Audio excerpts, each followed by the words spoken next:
Assalamu alaikum and hello ladies and gentlemen. How are you? This is Dr. Faisal Mamsa with you once again with a very interesting topic. मैं doctor Faisal मामसा हूँ हमेशा की तरह आपके साथ और आज का हमारा टॉपिक बहुत ही इंटरेस्टिंग है।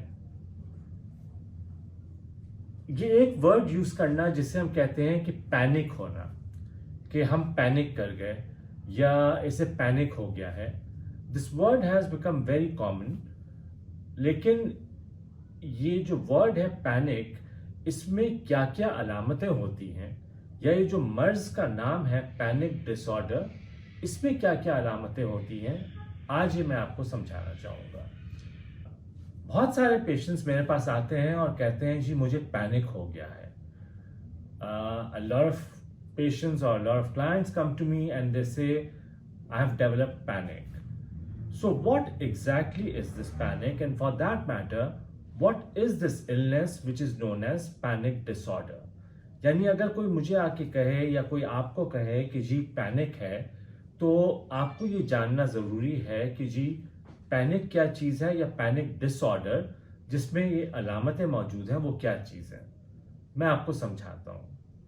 Look, what you just need to understand is at one point 4 of any one of the following symptoms that I am about to say, that is 4 of the symptoms should be present, starting abruptly, reaching its course which is very high in a shorter span of time or very rapidly, and then slowly and gradually coming down after a few seconds or a few minutes.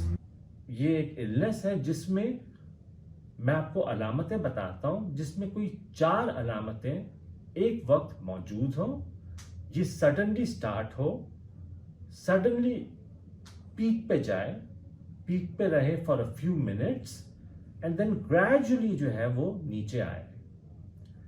सो वो 4 अलामतें क्या है? सबसे पहले palpitation होना, आपका दिल का धड़कना, ऐसा फील होना कि जैसे अटैक हो रहा है। फिर सीना जकड़ने लगना, सीने में चेस्ट टाइटनेस फील हो, सीने में दर्द महसूस हो, कभी कभार दर्द जो है हमारे हाथों में जा रहा हो, ये एक चीज़। फिर कभी कभार ये महसूस करना कि हमें ठंडे पसीने आ रहे हैं, हमारे पेशानी पे ठंडे पसीने आ रहे हैं।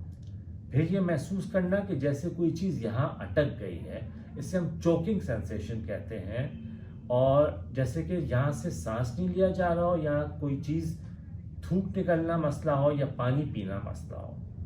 फिर एक और अलामत यह है कि इस तरह की फीलिंग हो जैसे हमें कोई चीज़ समझ में नहीं आ रही है, दिमाग हमारा ब्लैंक हो रहा है, एज इफ कि हम चक्कर आ रहे हैं और हम गिर जाएंगे। एक और अलामत ये है कि इस तरह फील होना कि हम अपने बॉडी से बाहर हैं और अपने बॉडी को बाहर से ऑब्जर्व कर रहे हैं। फिर कुछ चीज़ें हमें जो है वो कल्चर के हिसाब से भी होती है।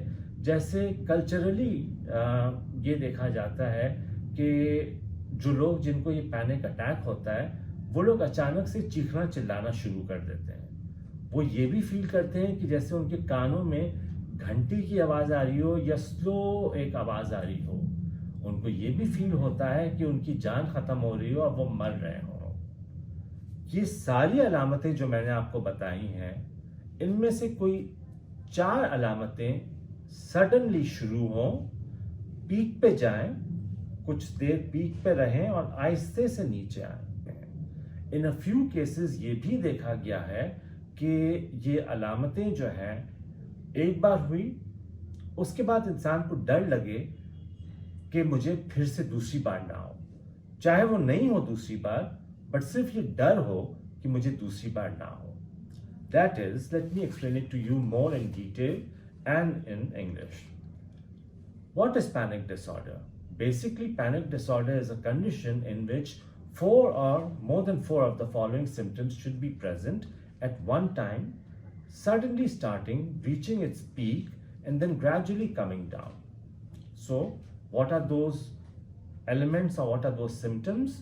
suddenly a person feels as if the person cannot breathe. There is a constriction of the chest, there might be a pain in the chest, and there might be the pain going on both the arms or in one arm. Sudden onset of sweating, clammy hands, clammy forehead, and suddenly tautness of muscles, that is tightening of muscles, particularly here. Feeling as if you cannot swallow your saliva or you cannot swallow a glass of water, that is a choking sensation over here. Then also it has been seen that some people feel dizzy, some people feel as if the mind is going blank, some people also feel as if they are outside their body and they are observing themselves by being outside. There are also some cultural related symptoms, which is some people think as if they're hearing things, not hallucinations, but hearing bells or tingling sensation in the ears. Some feel like screaming and shouting, and some actually do scream and shout. And also, some people also think as if the head is exploding. And in the last, some people might think that they might die. ये panic disorder develop क्यों होता है? For that matter हम ये कहेंगे कि नफ्सियाती अमराज develop क्यों होते हैं, which is that if a psychiatric illness is running in our family, for that matter any psychiatric illness that is running in our family makes us more predisposed to developing any other psychiatric illness. यानी कि अगर कोई नफ्सियाती मर्ज हमारी family में run कर रहा है, हमें विरसे में मिले, हमें मौरूसी तौर पे मिले, तो इसमें कोई हमारा कसूर नहीं है, ये फैमिली से हमें मिली है। इसलिए हम डिस्करेज करते हैं कि फैमिलीज में, कजन्स में, रिश्तेदारों में शादी ना करें। That is a very important point. Secondly, एक और चीज जो कि बहुत इंपॉर्टेंट है वो ये कि आपको जरूरी नहीं है कि फैमिली में पैनिक डिसऑर्डर हो। फैमिली में कोई भी नफ्सियाती मर्ज हो तो आपको चांसेस हो सकते हैं कि कोई और दूसरा नफ्सियाती मर्ज डेवलप हो। Then it is also been seen, जो मैंने पाकिस्तान में बहुत देखा है, वो ये कि यंगस्टर्स में ड्रग इंड्यूस्ड, जो हम चाहे उसको हम चर्च ले लें, चाहे हम उसको चर्च से स्टार्ट करके एक्सट्रीम कोई और ड्रग तक जाए। देन मेडिकेशन, कुछ अद्वियात ऐसी होती हैं जैसे particularly let's say high dose of steroids, उनसे होते हैं। कोई मेडिकल कंडीशन उससे हो सकते हैं। मेडिकल कंडीशन सबसे कॉमन जिसमें हो सकते हैं वो है जी कि हमारे थायराइड जो है वो ऊपर जा रहा हो, that is our thyroid levels are going up. Then vitamin B12 is going low, that causes anxiety. So ये वो चीज़ें जो कॉमन चीज़ें हैं जिसकी वजह से जो है वो पैनिक डिसऑर्डर डेवलप होता है। अब ट्रीटमेंट क्या है? The treatment is very easy. You need to know what the actual treatment is.